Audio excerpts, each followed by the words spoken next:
मोतिहारी स्थानीय नगर भवन में साइबर क्राइम और सोशल मीडिया पर एक सेमिनार का आयोजन वकालत.com और इमानुएल स्कूल के संयुक्त तत्वावधान में संपन्न हुआ। इस अवसर पर महात्मा गांधी केंद्रीय विश्वविद्यालय के आचार्य professor Vikas Parik, cyber DSP Waseem Firoz, probationer DSP Madhu Kumari, वरिष्ठ पत्रकार शशि शेखर, इमानुएल स्कूल के डायरेक्टर श्रवण मोथे और वकालत.com के ज्ञानेश्वर गौतम द्वारा दीप प्रज्वलित करके कार्यक्रम की शुरुआत की गई।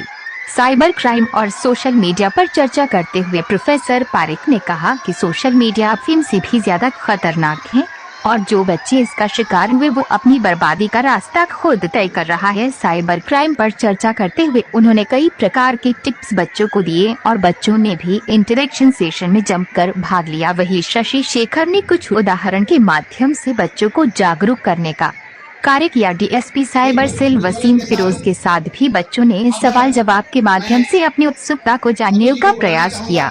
डीएसपी प्रोबेशनर मधु कुमारी ने पॉक्सो एक्ट की जानकारी बच्चों के साथ साझा किया।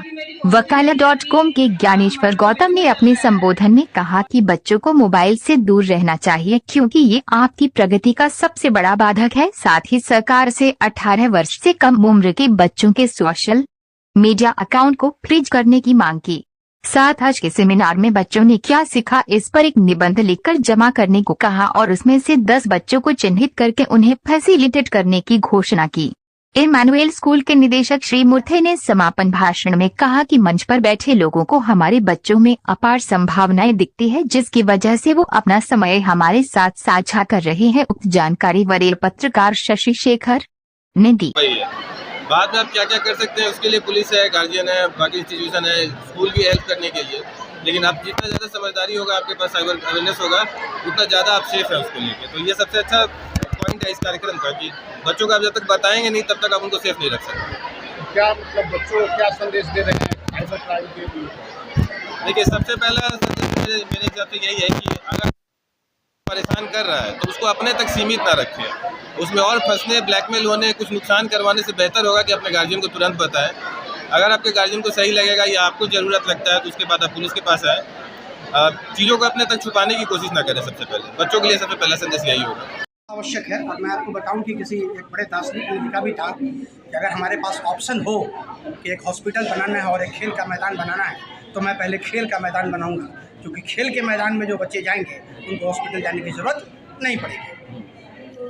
साइबर अपराध लगातार बढ़ रहा है, पुलिस और सरकार इस पे कम करने के लिए प्रयासरत है। फिर भी जो साइबर ठगी में जुड़े हुए गैंग हैं वो कितना असर डाल रहे हैं समाज के ऊपर और वे निष्क्रिय क्यों नहीं हो पा रहा है? साइबर ठगी बढ़ते क्यों जा रहा है?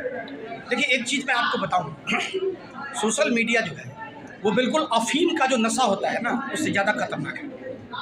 हम आपको बताएं कि हम भी यूज़ करते हैं, आप भी यूज़ करते हैं, और हम लोग अक्सर देखते होंगे कि अभी एक नया ट्रेंड आया है, मुझे लगता है 2-2.5 साल से, रील्स का।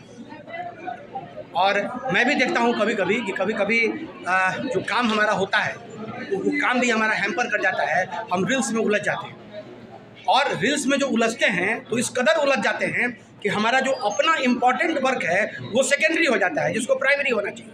अच्छा, इससे कोई बेनिफिट नहीं है।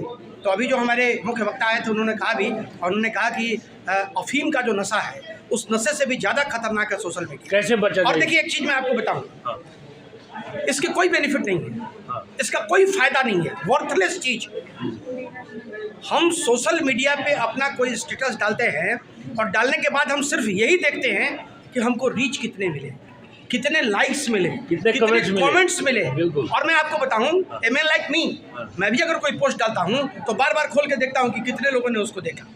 ये नशा है और इस नशे से बच्चों को बचाने की आवश्यकता है। और मैं तो आपको बताऊं, बहुत सारे देश ऐसे हैं जिन्होंने सोशल मीडिया को बैन कर दिया है, और हाल फिलहाल में। और मैं आपको बताऊं, ये एक अंतर्राष्ट्रीय साजिश है इस देश के युवाओं को बर्बाद करने की। और मैं सरकार से आग्रह करता हूं कि 18 वर्ष से कम उम्र के बच्चों के लिए तो सोशल मीडिया का कोई आईडी बनना ही नहीं चाहिए।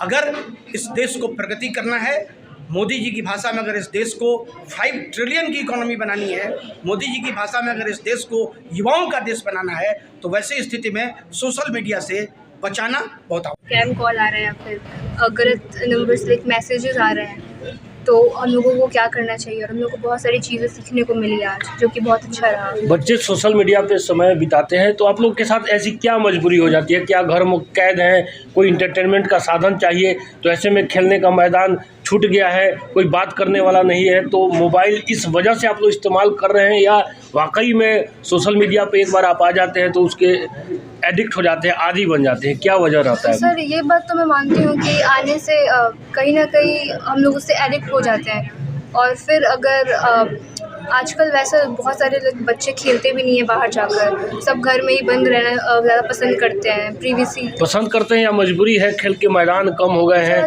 खेलने वाले साथी कम हो गए हैं? सर दोनों कह सकते हैं इस चीज़ को। लाइक बहुत सारे लोग अब घर में ही ज़्यादा टाइम स्पेंड करना पसंद करते हैं, बाहर पहले की तरह कुछ रहा नहीं। आप लोग को पता चल गया कि चलिए सोशल मीडिया अच्छी चीज़ नहीं है, स्वास्थ्य के लिए भी हानिकारक है, और बहुत सारे उसमें फ्रॉड्स भी हो रहे हैं। ऐसे में कैसे आप लोग क्या अपने आप को कैसे अलग रखोगे सोशल मीडिया से? हम ट्राई करेंगे कि ज़्यादा से ज़्यादा सोशल मीडिया से दूर रहें, और मतलब इन्वायरमेंट में, नेचर में अपना टाइम स्पेंड करें और अपना कैरियर। सोशल मीडिया से दूर रहना ज़्यादा मुश्किल है या ठीक है? हमें पता चल गया कि ये ख़राब चीज़ है तो हम इससे अब बिल्कुल अलग हो सकते हैं। धीरे धीरे हो पाएगा, डायरेक्ट नहीं हो पाएगा। डायरेक्ट तो कुछ भी नहीं हो पाता है, तो धीरे धीरे हो जाएगा। बहुत ईमानदारी बड़ा इन्होंने जवाब दिया कि धीरे धीरे ही होगा। एकाएक मैं बोल दूं कि हाँ मैं सोशल मीडिया से जैसे कि बिल्कुल। स्नैप है तो स्नैप पे भी ऐसा हो गया कि स्ट्रिक्ट बनाना है। हाँ स्ट्रिक्ट बनाना है, मतलब ऐसे ही डायरेक्ट मतलब नहीं हो पाएगा, धीरे धीरे हाँ उसको कम करना है तब होगा। आज का जो प्रोग्राम था एक अच्छा रहा आप लोगों के लिए, एक मैसेज अच्छा जो देने का प्रयास किया गया, वो बच्चों को मिला है वो मैसेज? हाँ बहुत अच्छे से मिला, सारे अच्छे से समझाए, बताए, अच्छा लगा सुन के और समझ भी आया। चलिए बहुत बहुत धन्यवाद।